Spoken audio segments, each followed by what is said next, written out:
Evangelho de Marcos, capítulo 16, verso 15 ao 16. Nós estamos entrando, irmãos, nesse mês de abril com uma palavra que foi nos dada por Deus. Deus tem dito que essa igreja chegou à estação, Paulo, de dar frutos. É como se eu tivesse entendido isso no mundo do Espírito. Eu quero que você entenda isso nessa noite. Vivemos estações no mundo do Espírito, estações, porque a Bíblia diz que há tempo de plantar, mas há tempo, tem estação que você chega, as árvores perderam todas as folhas, tem estação que elas estão renovando as folhas, tem estação que elas estão florindo. Agora deixa eu lhe falar uma coisa. Já aconteceu, quem é da roça aqui? Eu gosto de dar exemplo da roça. E o povo diz que eu falo de comida porque eu estou com fome, né? Eu não estou com fome não, ainda não. Mas deixa eu lhe falar uma coisa. Já aconteceu de você chegar no interior e às vezes você vai em um lugar que tem vários pés da mesma fruta. Tem 5, 6 pés de manga na fazenda. Aí você vai, aí tem um que não está dando fruto. Mas é a estação. É o tempo, mas aquela árvore, ela não está vivendo o seu tempo. Não sei quem já teve essa experiência, de você chegar, às vezes no meio de um laranjal. Meu tio tinha um sítio, tinha 1.600 pés de laranja. Quando você chegava no pé, que vinha empinhado de laranja podre no chão, não arranque não, irmãos, porque o ditado era certo. Ou a laranja era azeda, ou então tinha marimbondo no pé. Das duas, uma. Já fui vítima das duas coisas. Tanto do marimbondo, como da laranja azeda. Agora, quando você chegava no pé, que via poucas laranjas, podia ter certeza, irmãos, que ali eram os filhos do caseiro, decepando as bichinhas, porque era laranja de umbigo de primeira qualidade. Irmãos, Deus está dizendo a você, a essa igreja, é tempo no mundo do Espírito, é estação favorável para que você dê fruto. Eu acho que muita gente ainda não captou a mensagem. Preste atenção, está havendo nesse tempo uma liberação no mundo do Espírito para que você frutifique. Deus quer que nessa estação, nesse tempo, você dê frutos. Amém? Amém? Marcos 16, 15 ao 16 diz assim, ó, e disse-lhe, ide por todo o mundo, pregai o evangelho, porque quem crê e for batizado, mas quem não crê, feche seus olhos. Pai, estamos aqui, Senhor, nessa noite, para compreender, meu Pai, a Tua palavra. Queremos, Senhor, estar alinhados com o Teu Espírito, querendo, Senhor, que todas as coisas que venhamos a fazer sejam aprovadas por Ti. Nós queremos, meu Pai, a Tua mão estendida sobre as nossas vidas e queremos, meu Pai, estar no centro da Tua vontade. Por isso te pedimos que nos faça compreender a responsabilidade que nos foi imposta, em nome de Jesus. É interessante, queridos, é interessante como algumas frutas, a plantação delas, elas sofrem uma modificação quando vai chegando a estação dos frutos. Eu tive o prazer de estar ali em Juazeiro, acompanhando uma plantação de manga a nível industrial. Irmãos, aquelas plantas, elas precisam, alguns galhos delas, serem escorados. A quantidade de manga que se dá em um pé daquele é coisa absurda. Alguns pés que nós chegamos já tinha acabado a colheita. E os pés, eles são podados de forma que o homem possa colher com a mão ou de escada, sem auxílio de outra ferramenta. Ele arranca com a mão ou no máximo com uma escada. Aí acontece que no período da colheita, alguns frutos ainda não estão no ponto certo, então ainda estão muito verdes, ou alguma galha cresceu mais um pouquinho e o homem que estava naquele pé colhendo não conseguiu alcançar. esses frutos vão para o lixo, porque ninguém volta depois para colher, porque o caminhão, ele vai andando no meio da plantação, e a colheita vai acontecendo, e eles vão jogando aquilo no fundo do caminhão. O caminhão não volta mais. Irmãos, de 2 pés de manga, que já tinha sido feita a colheita, nós tiramos 2 caixas de manga. Já tinha sido feita a colheita. Frutos. Existem árvores, irmãos, que elas frutificam mais de uma vez ao ano.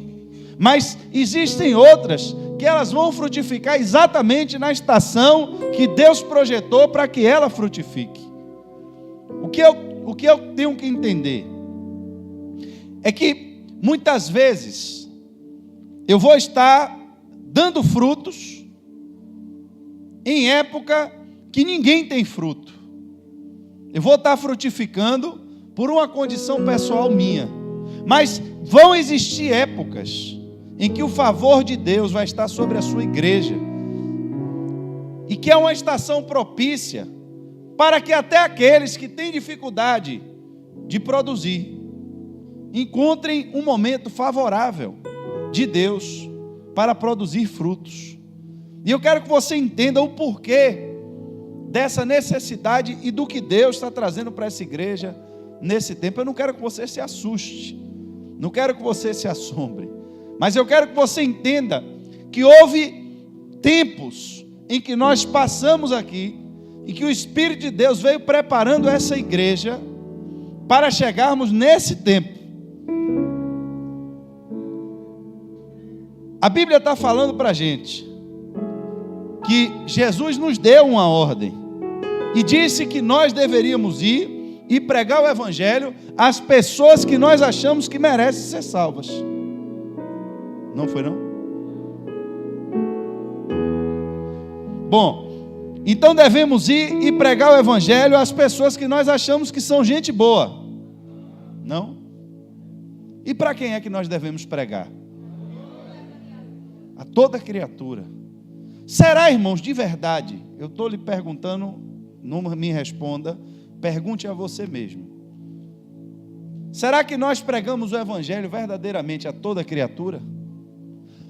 Ou há uma seleção? Há pessoas que só querem pregar o Evangelho para os mais miseráveis. Só prega para drogado, só prega para mendigo, só prega para quem está em situação de rua, porque acha que só esses que merecem Jesus. Já tem outros que só querem evangelizar artistas. Só querem evangelizar pessoas que têm talentos, que têm grande repercussão. No meio desses extremos, irmãos, passa por nós todos os dias uma multidão de pessoas. Todos os dias. E o que eu tenho percebido é que alguns jargões mundanos têm entrado inconscientemente na nossa mente e nos feito calar. Como, por exemplo, religião não se discute. E quando você vai falar de Jesus, é religião. E religião. Mas como fica o mandamento daquele que disse a mim e disse a você? Ide por todo mundo e pregai o Evangelho a toda criatura. Irmãos, pregar o Evangelho.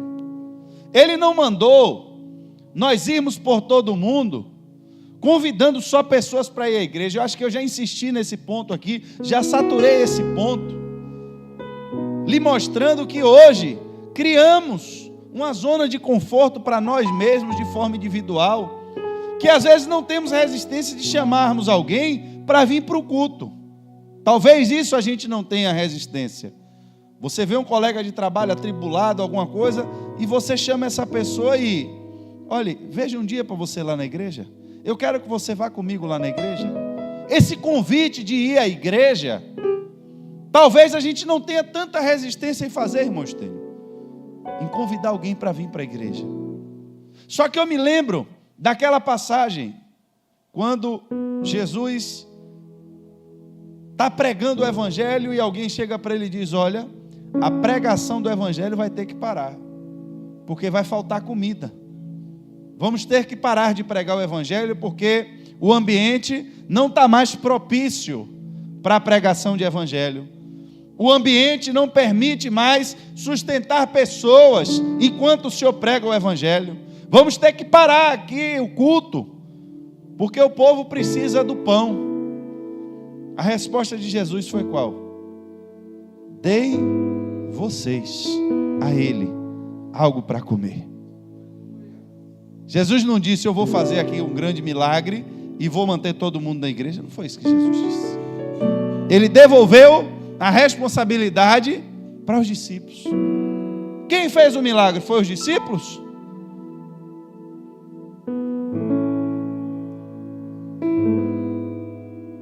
Tem partes da Bíblia, irmãos, que às vezes a gente lê e que a gente não vai se atentando aos detalhes.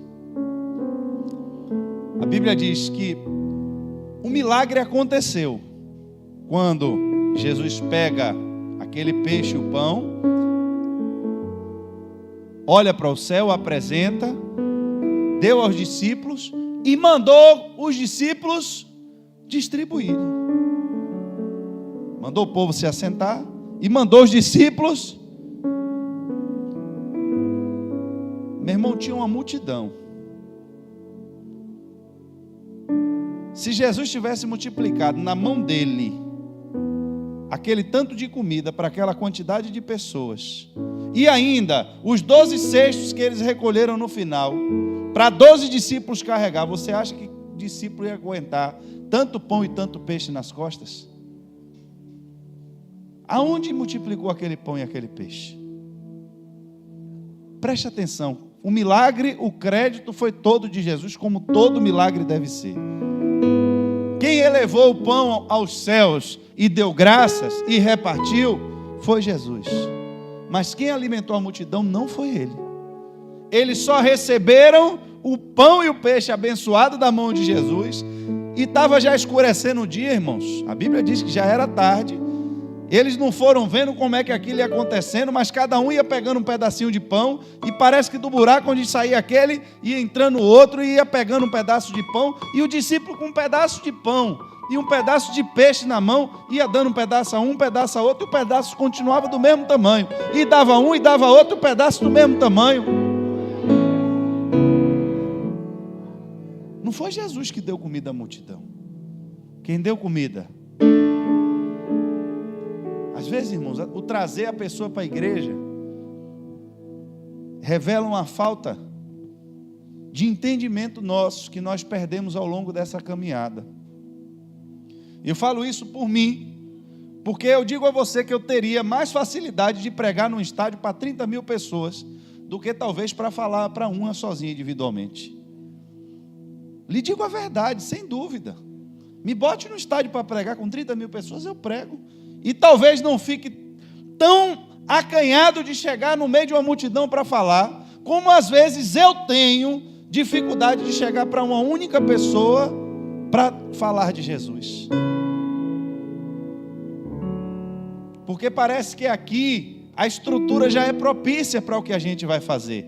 Quem já está sentado, já está esperando receber alguma coisa. Mas nem sempre quem vai receber a palavra que você tem para levar, vai lhe receber de bom grado. Porque qual é a palavra que você vai pregar? O que foi que Jesus mandou você pregar? O que foi que ele mandou pregar? O evangelho. O que é evangelho, irmãos? Palavra evangelho, o evangelho de João, evangelho segundo escreveu Marcos. O que é que significa a palavra evangelho? Boas novas, eu vi aqui. Quem foi? De onde saiu essa virtude? Lá do fundo, Deus abençoe. Eu vi. Boas novas. Irmãos, preste atenção. Quando eu estou pregando para alguém, ou seja, Jesus, eu quero que você comece a entender agora. Jesus disse, olha, você que está sentado hoje aqui nesse banco, você tem que levar uma boa notícia para alguém. Qual é a consequência de você avisar essa boa notícia para alguém?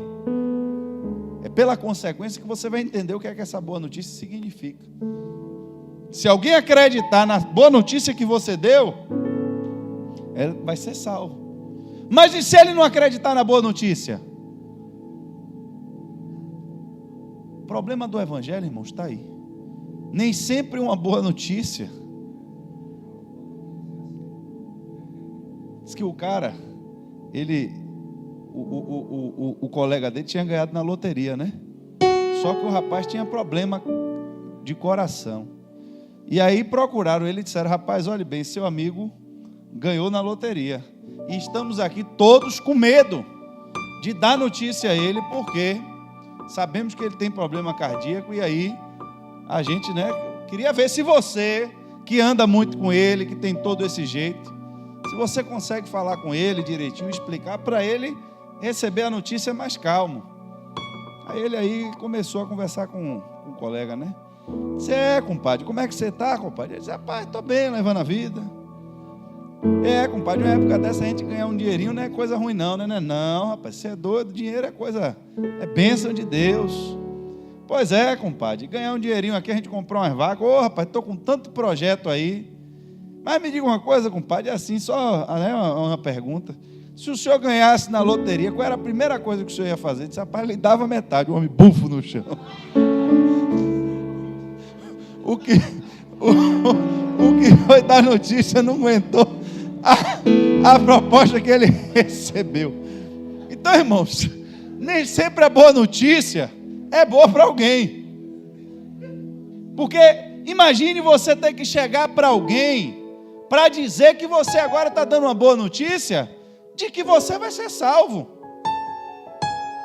Como chegar para alguém e dizer: olha, Lucas, eu tenho uma boa notícia para lhe dar. Qual é? Rapaz, eu consegui um tratamento médico para você. Espera aí, meu irmão, bora devagar com essa notícia boa aí. Tratamento médico de quê? Se eu não sei, não é por... mas aí a notícia boa é essa. A ruim é porque você está com uma doença terminal que não tem jeito. Espera aí, meu irmão, é assim que você vem me dar uma boa? Porque pelo menos tem tratamento. Irmãos, como é que eu vou dar uma boa notícia para alguém que essa pessoa agora vai ser salva? Salvo de quê?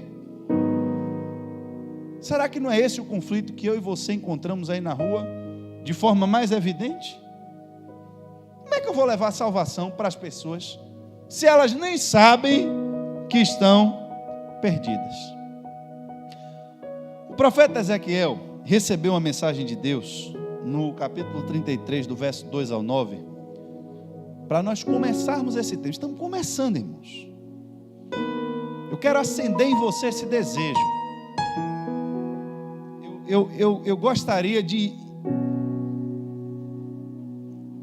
cumprir aqui nessa palavra aquilo que Jesus disse, que os filhos das trevas são mais prudentes do que... Tem determinadas religiões aí fora que eles não descansam na casa dos outros, botando panela para queimar, buzinando na porta, para estar levando ali a palavra para os outros. E às vezes, irmãos, nós temos nos calado, temos nos confortado por estar presentes dentro de uma igreja. Olha o que Jesus disse, Ezequiel 33, o Espírito de Deus falou, do verso 2 ao 9: Filho do homem, fale com seus compatriotas e diga-lhes: quando eu trouxer a espada contra uma terra, e o povo dessa terra escolher um homem para ser sentinela, ele vira a espada, vindo contra a terra, e tocar a trombeta para divertir o povo. Então, se alguém ouvir a trombeta, mas não der atenção à advertência, e a espada vier e tirar a sua vida, este será responsável por sua própria morte, uma vez que ouviu o som da trombeta, mas não deu atenção à advertência. Será responsável por sua morte. Mas se ele desse atenção à advertência, se livraria. Mas se a sentinela vir chegar a espada e não tocar a trombeta para advertir o povo, e a espada vier e tirar a vida de um deles, aquele homem morrerá por causa da sua iniquidade. Mas considerarei a sentinela responsável pela morte daquele homem. Filho do homem, eu fiz de você uma sentinela para a nação de Israel. Por isso, ouça a minha palavra e advirta-os em meu nome. Quando eu disser ao ímpio que é certo que ele morrerá, e você não falar, para dissuadi-lo de seus caminhos. Aquele ímpio morrerá por sua iniquidade, mas eu considerarei você responsável pela morte dele. Entretanto, se você de fato advertir o ímpio para que se desvie dos seus caminhos, e ele não se desviar, morrerá por sua iniquidade, e você estará livre da sua responsabilidade. Quantos entenderam esse texto? No tempo antigo, irmãos, não existiam as leis que nós temos hoje. A lei que existia era a lei do mais forte. E tinham povos que viviam de saquear cidades. Quando eles entravam em uma cidade, irmãos, eles matavam todos os homens. Levavam as mulheres, levavam as crianças e tudo que tinha de valor naquela cidade. Povos nômades. E o que é que as cidades faziam para se proteger? Essas cidades criavam muralhas.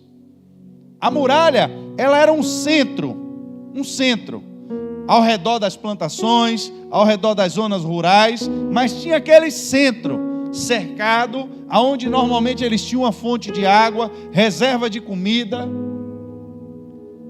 Mas as pessoas estavam no seu dia a dia, trabalhando, e o trabalho, geralmente, era fora dos muros da cidade. E aí, o que é que adiantava nós termos armas, nós termos uma estrutura de defesa, se fôssemos surpreendidos pelo inimigo? Se o inimigo nos pegasse desarmados, o que é que essas cidades então faziam? Elas construíam, você vai ver essa expressão dos sentinelas, no livro do profeta Abacuque, falando do sentinela que ficava na torre de vigia. Não sei quem já viu essa expressão. A torre de vigia. O que era o sentinela? O sentinela era aquela pessoa que era paga pelo povo. Paga. Era um integrante do exército. E qual era a função do sentinela? Vigiar o caminho. O sentinela tinha que ficar acordado. Deus foi comparado como o sentinela de Israel, que não dorme, que não dormita, que estava sempre vigilante sobre a cidade. Qualquer movimentação estranha, irmãos, aquele sentinela tocava a trombeta com toda a altura, e com aquele toque, a cidade toda se fechava, se cercava e se preparava para a guerra. Aí o que é que Deus está dizendo? Fiz de vocês que estão aqui hoje, nessa noite, meus sentinelas. A notícia que você vai dar para o mundo é uma notícia boa, é uma boa nova, mas para se chegar na boa nova, primeiro você vai ter que dar o toque da trombeta de sentinela. E nem sempre, irmãos, as pessoas vão querer ouvir que elas estão perdidas. Esse é o problema do Evangelho. Por que as pessoas têm tanta raiva de crente? Por que as pessoas odeiam os crentes? Se crente, irmão, não ensina a matar ninguém. Já reparou? A gente ensina aqui o que você dá cheque sem fundo, é isso que ensina na igreja? A fazer trambique, a espancar os outros na rua, fazer coisa errada. Se a igreja não ensina ninguém a fazer nada errado, por que que o povo odeia tantos crentes? Porque por onde você passa, você exala o perfume da salvação, que para os que estão perecendo, tem cheiro de morte. A Bíblia diz isso. Para os que estão perecendo, a sua salvação, o testemunho que você dá de que você está salvo, é o mesmo de que ele está condenado.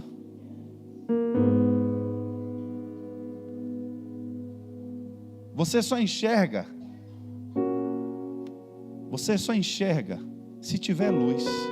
Se tiver todo mundo em trevas, quem vai enxergar o quê?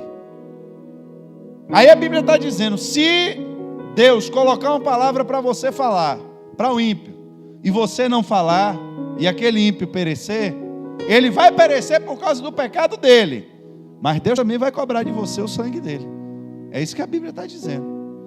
Agora, se você pregar, e ele não quiser se converter, o problema já não é mais seu. O problema agora já é. E às vezes, irmãos, nós temos sido tímidos. Temos achado que pregar o Evangelho é uma coisa que Deus separou alguns para fazer. Eu vejo o entendimento do apóstolo Paulo em 1 Coríntios 9, 16 ao 17, quando ele diz: olha, quando eu prego o evangelho, eu não posso me orgulhar disso, porque isso foi me imposto como uma necessidade, e ai de mim se não pregar o evangelho, porque se eu vou pregar de boa vontade, eu tenho recompensa. Contudo, se eu for pregar por obrigação, estou simplesmente cumprindo uma incumbência que a mim foi confiada. O que é que Paulo está dizendo? Irmãos, pregar o evangelho não é uma coisa que eu vou escolher se eu quero ou não quero fazer.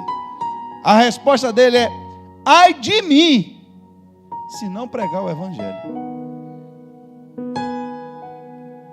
Às vezes, para dar testemunho do evangelho, é como a irmã Sandra falou, irmãos, é como o testemunho de Mesaque, Sadraque e Abednego, que você vai ter que ser levado diante da fornalha para dar um testemunho. Mas às vezes você não precisa esperar a fornalha de Nabucodonosor para você ter que dar testemunho do Deus que você serve. Eu não sei, mas quantos aqui nessa noite conheceram Jesus porque alguém pregou o evangelho para você? Quantos? Porque eu sei que tem muita gente que já nasceu na igreja, mas levanta a mão, irmãos, altos para eu ver. Veja quantas pessoas aqui estão nessa noite porque alguém pregou o evangelho para você. Nem todos que estão aqui nasceram em lares evangélicos, irmãos. Se eu perguntar agora, quantos nasceram em lares evangélicos? Levanta a mão. A minoria absoluta. Minoria absoluta. A maioria dos crentes que estão aqui nessa noite, irmão, não chegaram aqui porque o pai e a mãe eram crentes, não. Chegaram aqui porque alguém se levantou, foi na sua casa, um conhecido seu, um colega de trabalho, lhe chamou para um evento, lhe chamou lhe pregou o evangelho.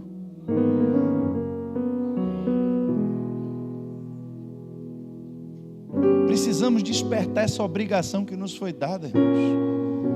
Eu não quero dizer que você vai sair daqui amanhã e já vai ganhar todo mundo, mas você sabe o que eu acho interessante? Algumas vezes, na minha história de crente, que eu vi tempos favoráveis como esse, que você sente que Deus está provocando o povo para abrir a boca para pregar o evangelho. Eu nunca vi, irmãos, pelo menos 2, 3 ou 4 pessoas se destacar de tal forma que em um mês elas chegaram a ganhar 10, 15 almas para Jesus, em tempos favoráveis como esse. Eu me lembro que uma vez participamos de um curso de evangelismo, e quando a gente saiu do curso, bora botar em prática o que a gente fez, e a gente saiu ganhando gente no meio da rua, e não dava errado não, irmãos. A gente era chegar para a pessoa, puxava um assunto, que era assim que a gente tinha sido treinado. No meio do assunto, a gente metia a história de Jesus no meio, e aí quando a pessoa pensava que não, você já estava falando do inferno, já estava falando da salvação, e perguntava a pessoa: o que é que lhe impede nessa noite de você entregar sua vida a Jesus? Não, mas eu não vou na igreja. Não, na igreja não, meu irmão, ninguém está falando de igreja, esqueça a igreja, estamos falando de você e de Jesus. Você quer entregar a sua vida a Jesus aqui, né? Nesse lugar da forma? Eu quero. E a pessoa, tinha gente que chorava. Você saía dando risada, dizendo: rapaz, era verdade mesmo. A gente não estava ganhando ninguém para Jesus porque a gente estava calado, porque a gente não falava. E o treinamento disse: olha, fique atento, que às vezes você vai chegar para pregar para alguém, na hora que você estiver falando, vai chegar cachorro latindo, vai ter alarme de carro que dispara. Aí a gente chegou, eu me lembro que a última alma que a gente ganhou nesse dia para Jesus, a gente estava na pizzaria já, encerrando o dia, já quase 10h30 da noite, com as barrigas já tudo cheias. Um olhou para a cara do outro: bora evangelizar o segurança? Bora, vai mesmo, velho, vou? Bora, velho, vai ser a última. E aí a gente levantou naquela força, um foi, chegou: irmão, e aí essa noite aí o trabalho? Ele: velho. E aí começou, rapaz, quando a gente começou a puxar assunto, que perguntou: você já ouviu falar de Jesus? Rapaz, me ganhou uma briga, irmão Estênio, de cachorro, que juntou uns 5, parecendo uma ninhada de demônio. Estou falando a você, e os cachorros se embolando no chão, um mordendo o outro, e aquele quem? Olha, naquela hora, Houve temor. Você sabe por que houve temor?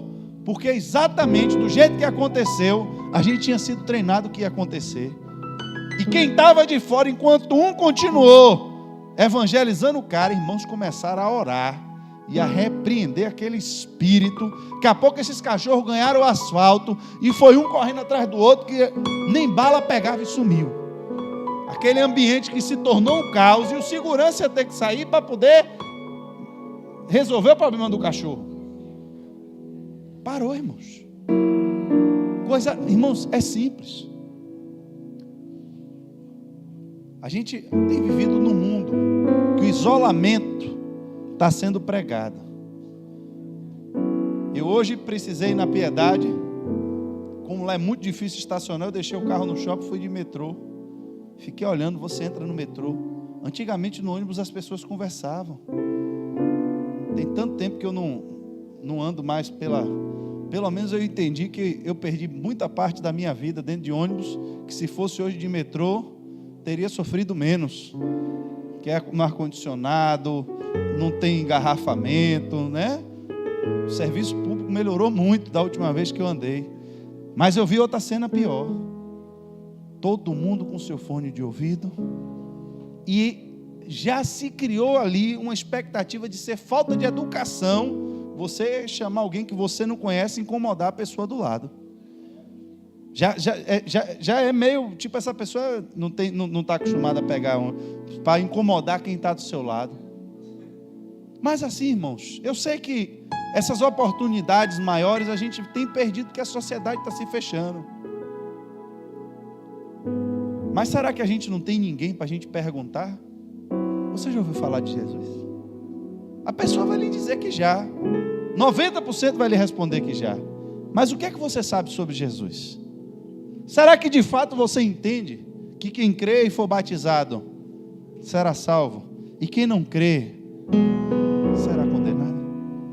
Será que você já entendeu o risco que você corre? Porque pode ser que seja mentira o que eu estou lhe dizendo. Mas e se for verdade? Porque se for mentira, a gente vai morrer, eu e você, e não vai dar em nada. Mas e se for verdade? Você está apostando sua vida que eu estou mentindo. Porque para mim lhe dizer que Jesus existe, para mim não está custando nada. Mas para você não acreditar, se for verdade, está custando a sua vida. Quer que eu lhe diga, irmãos? E eu vou terminar aqui porque eu vou dar oportunidade nesse tema ainda a outras pessoas para ministrarem. Mas vou lhe dar a pior estatística da nossa omissão. Nossa omissão. Você sabe por que tem tanto crente caindo dentro da igreja? Que não se firma. Que palavra é essa? Por que tem tanto crente que não se firma, Marcos? Por quê? Não estamos vivendo nesse tempo? Um bocado de crente escorregando? É ou não é? É. Porque tem uma parte da armadura de Paulo que está faltando. Por que alguém escorrega? Porque está descalço. Na armadura, a pregação do evangelho era que parte, Nilson? Não tem pra onde correr. É tão evidente, não é? Para manter de pé, pois é. Por que o soldado precisava de uma sandália cheia de birro? Pense, irmãos. Eu vou lhe dar uma analogia, porque ninguém aqui foi assistir os gladiadores em Roma. Pense um jogador de futebol na seleção jogando descalço. Aí pronto, vai cair. Vai escorregar na grama molhada. Por que ele tem que usar chuteira? Firmar no pé. Você já viu as travas da chuteira do jogador de futebol? Foi inventado aquilo no futebol, não. Aquilo ali foi inventado em Roma. A sandália do soldado romano era cheia de cravos no solado dela, para quando ele estivesse lutando com outro, ele travar o pé no chão. Aí Paulo está sentado, olhou e disse: rapaz, tem uma parte dessa armadura aqui que se a gente não estiver usando, a gente fica vulnerável a cair. Imagine, enquanto eu estou pregando para os outros, são os meus pés que estão sendo firmados no chão.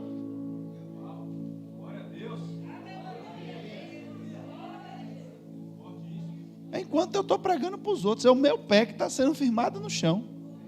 E os outros, pastor, preguei para 50 pessoas. Ninguém quis aceitar Jesus.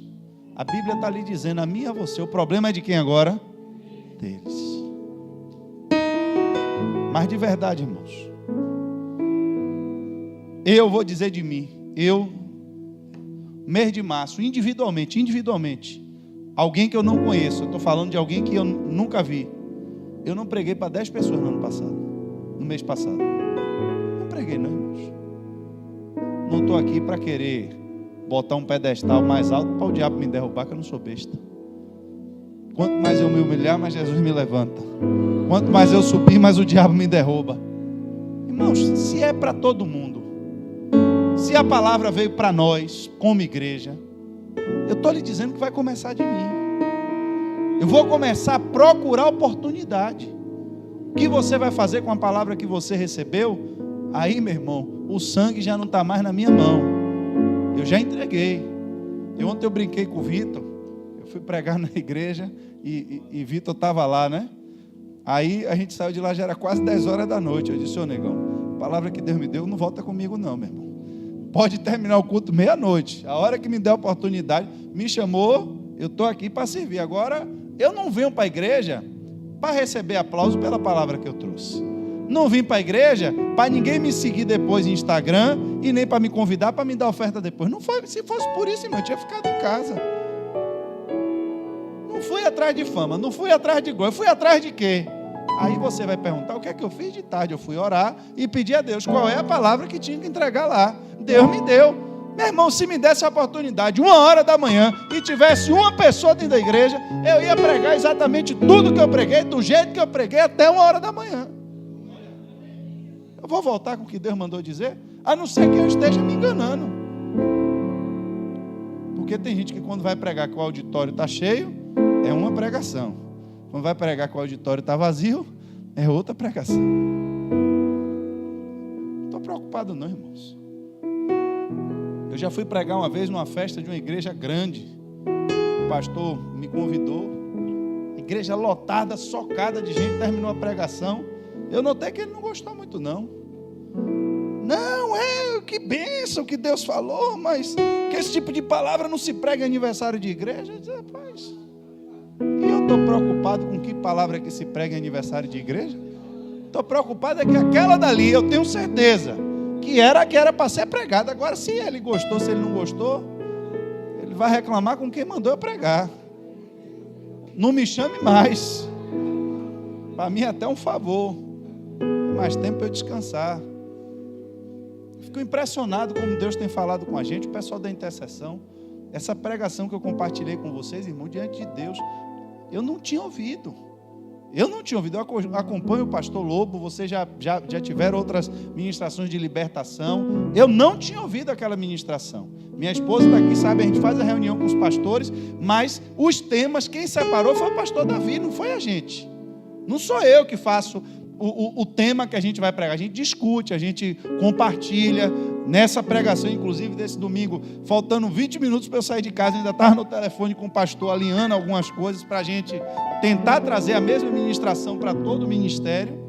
Quando eu assisti a pregação do pastor, eu disse, rapaz, se alguém assistir isso aqui, vai dizer que a gente copiou.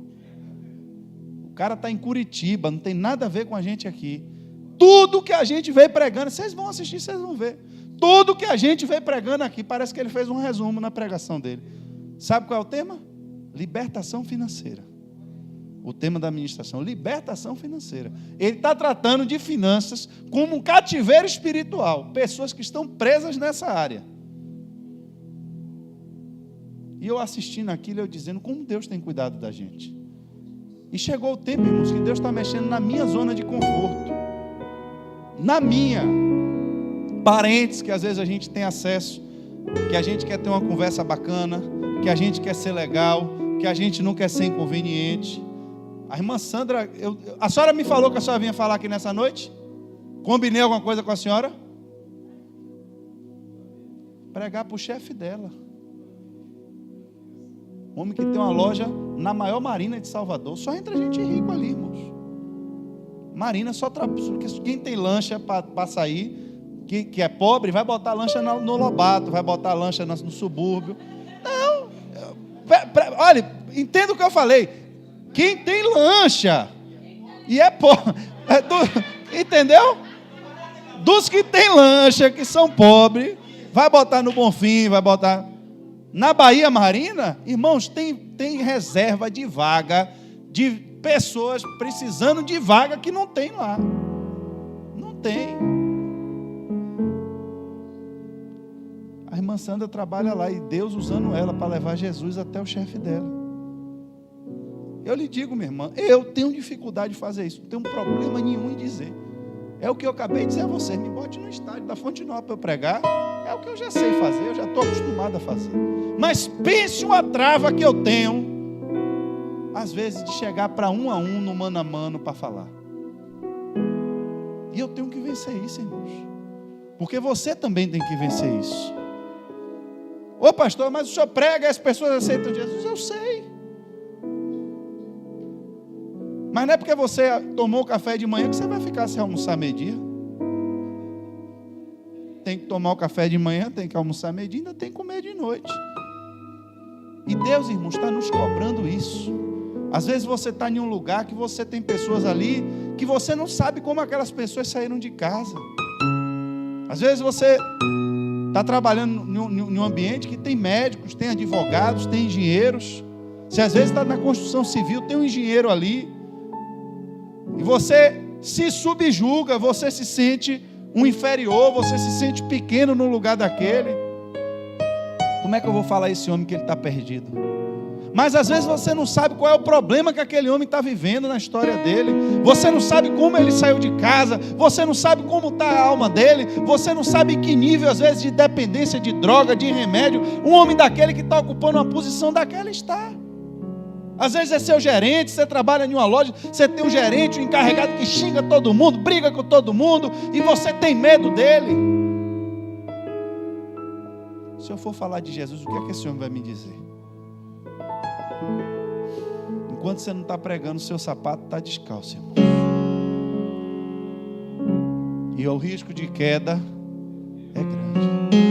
Eu sei que Deus vai falar com vocês durante esse mês muito sobre esse tema. Não só sou eu que vou estar ministrando, eu vou estar chamando pessoas aqui. Mas a primeira coisa que eu quero que você entenda: Deus falou abertamente ao povo: se vocês não disserem ao ímpio que ele vai morrer, e não pregar ele que não só que ele vai morrer, mas que tem uma boa nova, que ele tem uma chance de se salvar, ele vai morrer por causa do pecado dele, mas eu vou cobrar de você o sangue dele. Vou cobrar o sangue do seu irmão, que você não falou de Jesus para ele, de seus primos, de suas tias, de seus avós, de seu vizinho. Deus falando: vou cobrar de você, porque eu lhe dei a oportunidade. E a segunda coisa é entender que é quando eu começo a falar que eu começo a me fortalecer. Eu quero, irmãos, nesse tempo, orar pela sua vida. Fique de pé. Todo espírito de timidez, todo espírito de vergonha. Tem pessoas que estão passando pela gente que a gente já está vendo o Satanás já com o nome da pessoa na lista. E parece, irmãos, que a gente não tem a certeza nem que a gente está salvo. Porque se você tiver certeza que você está salvo, ô irmão, a mesma certeza que lhe justifica é a mesma certeza que condena alguém. Será, irmãos? Eu terminei ontem o culto, o tema era outro, não tinha nada a ver, mas com algo que Deus eu já falei isso aqui na igreja, eu acho, já falei lá na sede, mas foi um exemplo que marcou assim, de algo do que Deus ministrou na minha vida. 4 amigos carregam um homem aleijado, distante, para vir até a presença de Jesus. Quando chegam no lugar, a igreja está cheia, não dá para entrar. Eles não desistem. Não vamos sair daqui enquanto esse homem não chegar até a presença de Jesus. Sobem numa casa, carregam o aleijado para cima de um telhado, destelham a casa dos outros, e faz esse homem descer no meio da igreja, na frente de Jesus. Aí Jesus diz: seus pecados perdoados. Espera aí, meu irmão, não carreguei esse peso nas costas aqui para ouvir esse negócio, não. O objetivo não foi esse, não. Aí alguém diz: quem é esse homem para perdoar pecado? Aí Jesus pergunta: que pergunta? O que é mais fácil dizer? Perdoados estão os seus pecados? Ou toma a tua cama? Para que vocês saibam que o Filho do Homem tem poder na terra para perdoar pecados. Bora, meu filho, toma a sua cama e anda. A Bíblia diz que o aleijado andou e foi embora. Mas deixa eu lhe fazer uma pergunta. Onde é que esse aleijado está aí hoje? Alguém se bateu com ele aí pela rua? Tem certeza? Mas ele não recebeu um grande milagre? Irmãos, nós, eu, você, exaltamos muito mais a figura daqueles amigos que levaram o aleijado, porque temos pena dele por ter sido aleijado e reconhecemos que ele deveria ter uma imensa gratidão aos amigos, porque ele passou a andar. Nos chama muito mais atenção o fato dele ter sido aleijado e voltado a andar do que ele ter ouvido de Jesus: os seus pecados foram perdoados. Encheria muito mais a igreja se, ao invés de estar perdoando os pecados de vocês, Jesus tratando a vida de vocês, trazendo palavras que têm mudado a vida de vocês, para que vocês um dia possam entrar na morada eterna, do que se isso aqui, irmãos, estivesse se tornando um meio de medicina alternativa. Porque doente sempre teve e sempre vai existir. Mas a pergunta é: depois que o corpo passou por um processo de um milagre incrível, que a medicina não pode fazer, nenhum outro homem pode fazer, mas Deus fez, aquele homem saltou, ficou de pé, mas a pergunta é: ele viveu quanto tempo? 20 anos? 30 anos? Ele usou as pernas nesse mundo durante quanto tempo? As pernas que Deus deu àquele homem hoje estão apodrecidas debaixo da terra, porque eram pó, e ao pó elas voltaram. Mas um dia, quando você entrar no céu, você vai encontrar aquele aleijado lá.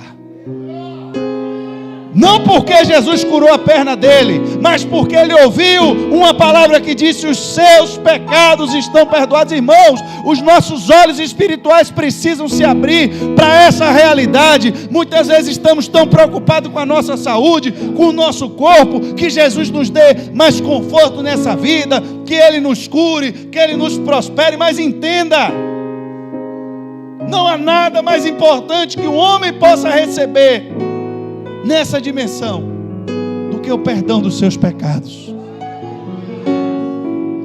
Porque não é aqui que você vai ver a diferença. Mas a Bíblia diz que um homem rico, que não tinha doença, que não sofria de males, tinha o seu corpo sadio e que viveu esplendorosamente, bem vivido todos os dias de sua vida aqui na terra, dando tudo que o seu olho quis, tudo que as suas mãos quiseram pegar, tudo que a sua boca quis comer, tudo que lhe veio à mente de desejo, ele pôde satisfazer. Mas quando essa dimensão cessou para ele, quando o corpo sadio dele tombou no chão e o espírito dele passou para outra dimensão, a Bíblia diz que ele se encontrou agora em um estado de tormento eterno. A Bíblia diz que aquele homem sofria e padecia de tal maneira que ele desejava que Lázaro fosse tocar na sua língua para ele sentir um refrigério mínimo que fosse. E o que ele ouviu? As boas novas que são pregadas lá também fala sobre esse lugar aqui. Se você não ouviu as boas novas lá, meu filho, aqui já não tem chance mais de mudança. Há um grande abismo aonde você está e onde nós estamos. Aqui não há mais caminho para você passar para o lado de cá. O desespero daquele homem, irmãos, era tão grande que ele disse: Senhor, então manda os crentes da Igreja Batista Tabernáculo de Deus. Será que não tem alguém hoje lá no inferno clamando, pedindo a Deus para que você abra a sua boca para pregar para um parente dele? Manda alguém, Pai. para falar para os meus irmãos. Manda alguém para dizer a ele o quanto eu estou sofrendo nesse lugar. Mande alguém que possa pregar o evangelho a eles, para que eles não venham aonde eu estou. Abraão disse: eles têm lá Bíblias, lá eles têm profetas que falam de mim, e ainda que um dos mortos ressuscitasse, eles não acreditariam. Tem muita gente, irmãos, dentro da igreja, facilitando. Tem muita gente que ouviu a verdade, ouviu os profetas, ouviu o testemunho do morto que ressuscitou, chamado Jesus pelo poder de Deus, que o morto ressuscitou. Mas não foi igual aos outros mortos. Filho da viúva de Naim ressuscitou, morreu de novo. Lázaro ressuscitou, morreu de novo. Filho da sunamita ressuscitou, morreu de novo. A outra viúva que Elias orou, o filho ressuscitou, morreu de novo. O soldado que caiu por cima de Eliseu ressuscitou, morreu de novo. A Bíblia diz que Jesus está vivo. A Bíblia diz que Ele está vivo. Para que você saiba, para que eu saiba a verdade da boa nova que Ele pregou. Aqueles que crerem em mim, aqueles que creem em mim, não morrerão, porque eu sou a ressurreição e sou a vida. O mundo está aí, irmãos, a morte dominando, todo mundo morre, mas só aqueles que creem em Cristo é que vão ressuscitar. Você está passando por pessoas todos os dias já condenadas ao inferno. Você passa todos os dias, você fala com pessoas todos os dias que já estão condenadas ao inferno. Depois de ter ouvido essa mensagem, eu quero saber de você quando você sair pelaquela porta, se você não vai ter a coragem de vencer essa barreira da vergonha, essa barreira do medo. Eu quero saber de mim mesmo. O que é que eu vou fazer depois disso? Uma pergunta simples, que você tem a resposta, mas talvez a pessoa não tenha. Você já ouviu falar de Jesus? Você já ouviu falar de Jesus? Quanto lhe custa perguntar a alguém: você já ouviu falar de Jesus? Você conhece a verdade do Evangelho? Jesus não é uma igreja, Jesus não é uma religião. Jesus é uma pessoa, mas é também um Deus que lhe ama e que morreu na cruz pelo perdão dos seus pecados, porque você está condenado. Mas se você crê, tudo que você precisa fazer é crer. Mas eu bebo, não importa se você bebe. Mas eu fumo, não importa se você fuma. O que eu quero saber é se você crê. Porque quem vai fazer a obra na sua vida é Ele. Se você der a sua vida e entregar a sua vida a Ele. E qual é o ritual místico que eu preciso fazer? Eu vou ter que passar por um processo de iniciação na sua religião? Não. Tudo que você precisa é levantar sua mão e confessar publicamente com a sua boca que você crê em Jesus. Será que você é capaz de fazer esse apelo? Será que você é capaz de já trazer alguém para a igreja que já se converteu lá fora? Eu quero lhe desafiar, irmãos. Mas pastor, eu cheguei aqui na igreja tem uma semana, eu ainda estou cheio de problema. Jó, quando teve que abençoar os amigos dele, estava no pior momento da sua vida. Pobre, sujo, fedorento, sem moral nenhuma, vivendo a pior desgraça da vida dele. Foi naquele momento. Ore pelos seus amigos, abençoe eles. Você queria Jó orando pela sua vida? Como é que esse pastor vai falar sobre isso se ele está nessa situação? O importante, irmãos, é que Jó não ia abençoar com a bênção dele, ele ia abençoar com a bênção de Deus. E a Bíblia diz que enquanto ele abençoava os seus amigos, Deus mudou o cativeiro de Jó. Quem sabe muita coisa na sua vida não vai começar a mudar quando você começar a abrir sua boca. Quem sabe Deus não vai começar a intervir nos seus filhos quando você começar a orar pelo filho dos outros. Quem sabe Deus não vai salvar o seu marido quando você começar a pregar para os que estão se perdendo na rua. Ser crente dentro da igreja, eu me convenço cada dia mais. É fácil. Pregar dentro da igreja é fácil. Pregar para quem não quer ouvir, meu irmão. Mas tem um segredo. Você não vai só. Se você entendeu a mensagem nessa noite, me perdoe pelo horário hoje. Me perdoe. Me perdoe de verdade. Se você entendeu essa mensagem, você vai entender que você vai ter que começar a ser chato. Você vai ter que começar a ser inconveniente. Você vai ter que se importar menos com o que as pessoas acham de você no seu emprego, o que elas acham de você na sua família. Porque o Espírito de Deus vai estar cooperando com você nesse tempo. Se Pedro pregasse talvez um mês antes para as pessoas, Jesus diz, vai, entra aí nos povoados. E se eles não quiserem receber, você sacode a poeira do pé e vai-se embora. A gente não vê tantas conversões que aconteceram. Mas quem mandou eles pregarem? Não foi Jesus? Não disse a ele, vai, expulsa o demônio. Aí voltou todo mundo empolgado. Senhor, os demônios se submetem, os enfermos são curados. Quantas pessoas se converteram? Eu não sei, porque a Bíblia não disse. Mas diz que eles se empolgaram. Mas Jesus deu logo uma cortada. Não se empolgue com isso que aconteceu. Mas se empolgue, porque o seu nome está no livro da vida. Mais importante do que milagres, mais importante do que cura, mais importante do que libertação, é salvação. Mas chegou o dia, preste atenção no que eu estou lhe dizendo, foi Jesus que mandou eles pregarem antes, mas agora Jesus disse, chegou o tempo de você pregar depois. Chegou o tempo de pregar depois. Pedro sai no meio da rua. Ih, rapaz, você está bêbado? Bêbado?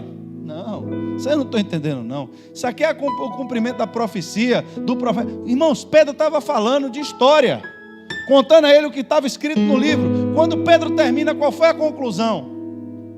Qual foi a conclusão? Pedro não pregou salvação, ele falou de Joel, falou de profecia, mas o povo, irmãos, perguntou, o que precisamos fazer para sermos... Quem disse a eles que eles estavam perdidos? O Espírito de Deus. Você tentar oferecer água para alguém que não está com sede deve ser horrível, a insistência. Mas quando a pessoa já chega, irmão, sedenta, o que é que eu preciso fazer para ser salvo? Crer em Jesus. A Bíblia agora dá o número. Quantas mil pessoas se converteram naquele dia? Porque era tempo favorável. Eu estou lhe dizendo, eu quero que você pegue essa palavra. O Espírito de Deus está lhe dando um tempo favorável para você evangelizar.